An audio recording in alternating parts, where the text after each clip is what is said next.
انسان کے جسم میں اللہ نے فلیکسیبلٹی رکھی ہے, بہت زیادہ لچک رکھی ہے. اسے جو قوت یہ استعمال کرتا ہے نا وہ قوت بڑھتی ہے, لیکن چونکہ ایک دم نہیں بڑھتی تو ہمیں یقین نہیں آتا. آپ وزن اٹھائیں, ہمارے طالب علم تھے بہت ہی باریک, میرا شاگرد تھا بہت باریک, یعنی دبلا کا لفظ اس کے لیے مناسب نہیں ہے, باریک تھے وہ. مجھے کہتے تھے کہ میں باڈی بلڈر بننا چاہتا ہوں, بلکہ میں نے انہیں کو خود ترغیب دی. میں نے کہا جم جایا کرو, باڈی بلڈنگ کرو, ویٹ اٹھاؤ تو تھوڑی سی جسم میں طاقت آئے گی, گوشت چڑھے گا. کہنے لگے مجھ سے تو وزن اٹھتا ہی نہیں ہے, مجھ سے تو ویٹ اٹھتا ہی نہیں ہے, کمزور تھے. میں نے ان سے کہا کہ ماچس کی تیلی لو. اب بار بار میں کہہ رہا ہوں 5 کلو اٹھاؤ, کہہ رہے ہیں یار وہ بھی نہیں اٹھتا, سانس پھول جاتا ہے. میں نے کہا ماچس کی یہ تنکا لو بڑا والا, اور ایک بٹن ادھر لگاؤ, اس کے ایک بٹن ہے بھائی یہاں لگاؤ, اور اس کو اٹھاؤ ایسے ایسے کر. کہہ رہے یہ کیا مذاق ہے؟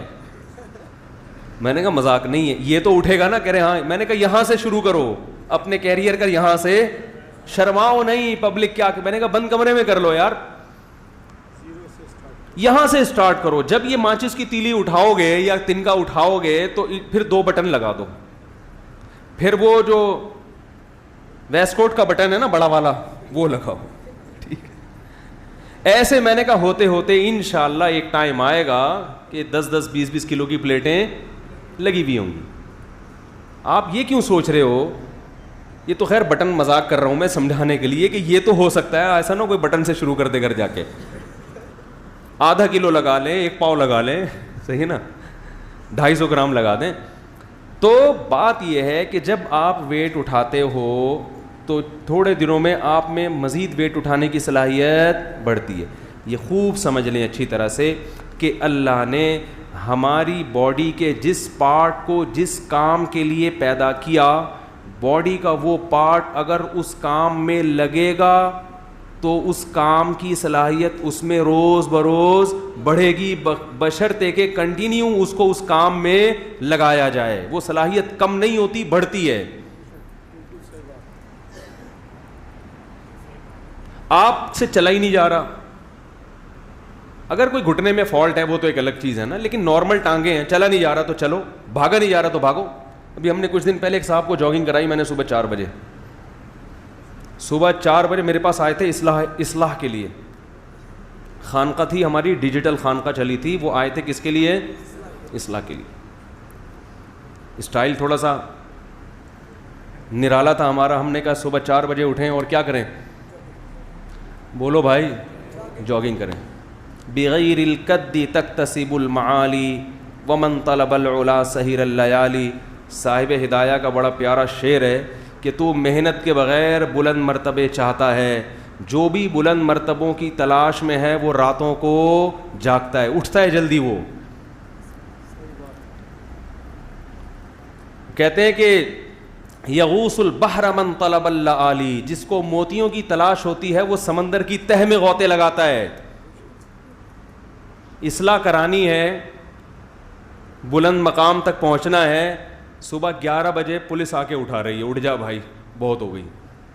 اور پولیس بھی صبح 11 بجے آ کے نہیں اٹھاتی. پولیس کو آپ فون کریں کہ میرا بیٹا سو رہا ہے, اٹھ نہیں رہا, 11 بج گئے ابھی تک نہیں اٹھا, تو پولیس 3 بجے پہنچے گی. کیا خیال ہے؟ وہ بھی سو رہی ہوگی, جو جن کی نائٹ ڈیوٹی ہے وہ سو رہے ہوگی, جن کی دن میں ڈیوٹی ہے وہ ابھی سونے کی تیاری میں لگے ہوئے ہوں گے. ایسا ہی ہے نا. معذرت, کوئی پولیس والے بیٹھے ہوں تو بھائی معذرت. تو میں نے دیکھا کہ ان کو ہم جب چند قدم چلے ہیں تو ان کو وومیٹنگ شروع ہو گئی, کچھ الٹیاں, وہ سن نہ رہے ہوں بیان, اگر سن بھی رہے ہیں تو بھائی پیشگی معذرت, کسی کو کیا پتہ میں کس کی بات کر رہا ہوں. تو وہ نا ان کو تھوڑے سے جب بھاگے ہیں تو تھوڑی سی الٹی متلی آنا شروع ہو گئی. میں نے کہا ابھی ٹھہر جاؤ, میں نے کہا کل دوبارہ بھاگو. اب دیکھو تھوڑی سی دوڑ لگائی ہے اور جسم کا سارا سیٹ اپ, کیونکہ کبھی بھاگے ہی نہیں نا. میں نے کہا کتا پیچھے لگ گیا تو کیا کریں گے بھائی, ہیں کتے سے نہیں مریں گے, بھاگنے سے مر جائیں گے. کتے سے نہیں مریں گے, کس سے مریں گے؟ وہ ایک آدمی جو ہے نا کسی آفس سے نکلا, تو ڈاکٹر صاحب تھے وہ بڑے نفسیاتی ڈاکٹر تھے نا, جو لوگوں کی نفسیات اچھی طرح سے سمجھتے تھے.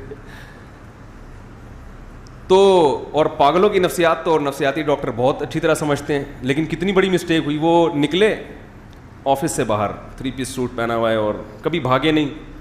انہوں نے ساری زندگی نفسیات پہ گزار دی, فزیکل جو فٹنس چاہیے نا اس کو فوکس نہیں کیا.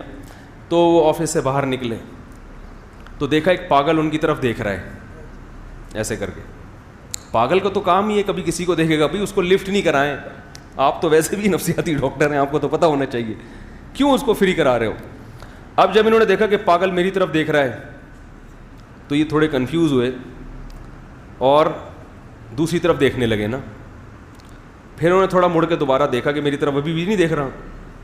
تو پاگل نے پھر دیکھا ان کی طرف. اب ان کو تھوڑا خوف ہوا کہ یہ تو مجھے گھور گھور کے دیکھ رہا ہے. حالانکہ پاگل اس لیے گھور رہا تھا کہ یہ اس کو گھور رہے تھے. پاگل اس لیے گھور رہا تھا کہ یہ اس کو گھور رہے. اب انہوں نے کیا کیا, چلنا شروع کیا جس سمت میں, تو پاگل بھی نے بھی اسی سمت میں چلنا شروع کر دیا. یہ چلتے ہوئے جا رہے ہیں, پیچھے پاگل بھی چلتا ہوا جا رہا ہے. ان کو اور خوف ہوا, انہوں نے تھوڑا اسپیڈ بڑھائی, تھوڑا تیز تیز چلنا. تو پاگل بھی تیز, ابے وہ تو آپ کو فالو کر رہا ہے. پاگل کی اپنے تو کوئی ویژن نہیں ہوتا نا, وہ تو دیکھ رہا ہوتا ہے کہ کون کیا کر رہا ہے. جیسے بچے ہونے جو آپ کرو گے وہی وہ بھی کریں گے. تو وہ اس چکر میں جو ڈاکٹر صاحب کر رہے ہیں پاگل بھی وہی کر رہا ہے کہ یار یہ چلو میں بھی کر لیتا ہوں یہ. اب یہ تیز تیز چلنا, وہ بھی تیز تیز چلنا, تگڑ تگڑ وہی. یہ ڈر گئے, بھاگنا شروع, پاگل بھی بھاگنا. اب بھاگتے بھاگتے کبھی زندگی میں بھاگے نہیں, ہانپنے لگے, خوف سے حالت خراب, اور پاگل بھی بھاگتا جا رہا ہے. وہ تو پاگل ہے. یہ بیچارے بھاگتے بھاگتے بالآخر کلا بازی کھا کے زمین پہ گر گئے. پاگل بھاگتا ہوا ہے اور ہاتھ لگا کے کہتے ہیں چھو لیا, لگا لیا, پکڑ لیا, بس. میں نے کہا کمبخت, صرف اتنے سے مجھے پہلے بتا دیتا, میں خود ٹچ کروا دیتا اپنے آپ کو. بات پتہ نہیں کیا چل رہی تھی, کہاں سے کہاں چلی گئی یہ بات. یہ لطیفہ کہاں سے آیا ہے؟ ہاں, تو میں وہ بھاگنے کی پریکٹس کی بات کر رہا تھا کہ آپ جیسے جیسے پریکٹس کریں گے آپ میں بھاگنے کی صلاحیت زیادہ, وزن اٹھائیں گے, جو جسم کا جو پارٹ جس کام کے لیے قدرت نے پیدا. دیکھو جو لوگ کھانا پینا چھوڑ دیتے ہیں بالکل, معدے میں ہضم کرنے کی صلاحیت ختم. تبھی میں لوگوں سے کہتا ہوں زیادہ کھچڑی وچڑی ابلے ہوئے چاول زیادہ عرصے نہیں چلایا کرو. کبھی کبھی پٹھان ہوٹل کے پراٹھے کھایا کرو بچوں کو, اس سے معدہ مضبوط رہے. وہ مجھے پتہ ہے پراٹھا صحت کے لیے اچھا نہیں ہے, لیکن بچوں کو کھلانا اس لیے ہے کہ ان کے معدے میں جان رہے, طاقت رہے, اس لیے کھلا دیا کرو. تو ورنہ بچے ڈبل روٹی کھا کھا کے ان میں پراٹھوں کی صلاحیت ہی ختم ہو گئی ہے. صبح صبح کھلاؤ اس کو تمیز سے, بہت فائدہ ہوگا انشاءاللہ. فائدہ یہ معدے میں صلاحیت رہے گی ٹھوس چیزوں کو ہضم کرنے کی. تو اسی طرح یاد رکھو جیسے جسم باڈی کا جو پارٹ اللہ نے جس کام کے لیے پیدا کیا ہے وہ کام کرے گی, باڈی وہ پارٹ وہ کام کرے گا تو اس میں صلاحیت بڑھے گی. تو یاد رکھو اسی طرح یہ جو دماغ ہے یہ کس کام کے لیے پیدا کیا اللہ نے, یہی نہیں پتا آپ لوگ کو. دماغ سوچنے کے لیے پیدا کیا. دماغ کس کام کے لیے پیدا کیا ہے؟ سوچنے کے لیے. دماغ میں طاقت صرف بادام کھانے سے. آج کوئی چاہتا ہے نا میری دماغی طاقت بڑھے تو بادام کھائے گا, زیتون پیے گا, انجیر کھائے گا, یہ کافی نہیں ہے. ایسے ہی ہے جیسے کسی باڈی بلڈر کو آپ نے وزن اٹھانے پہ نہیں لگایا اور کہا بس پراٹھے ٹھوسو ہیں, گوشت کھاؤ, تو وہ تو عجیب سا کولیسٹرول کا مجموعہ بن جائے گا نا. کیا خیال ہے بھائی؟ اس میں صلاحیتیں تھوڑی بنیں گی. انرجی بڑھ رہی ہے مگر وہ یوٹیلائز نہیں ہو رہی. جب تک آپ بھاگیں گے نہیں, ٹانگوں میں دوڑنے کی طاقت نہیں بڑھے گی, چاہے کیلشیم کی کتنے انجیکشن لگوا لیں آپ, کتنی گولیاں کھا لیں کیلشیم کی. اس سے بہتر وہ بیچارہ سیدھا سادہ مزدور ہوتا ہے جو سادہ روٹی کھاتا ہے مگر محنت مزدوری کر کے اپنے بازوؤں میں کتنی کیسی طاقت بھر لیتا ہے وہ. تو آج جو دماغ لوگوں کے کمزور ہیں وہ اس لیے نہیں کہ خوراک نہیں مل رہی, بادام نہیں مل رہے, کمزور اس لیے ہیں کہ دماغ استعمال ہو ہی نہیں رہا. ڈرامے دیکھ رہا ہے, فلمیں دیکھ رہا ہے, کرکٹ کے میچ دیکھ رہا ہے, اس میں کیا دماغ استعمال ہوگا آپ کا بھائی؟ اس نے چھکا لگا دیا, اس نے چوکا لگا دیا, وہ فلاں جیت گیا, اس میں دماغ استعمال نہیں ہوتا.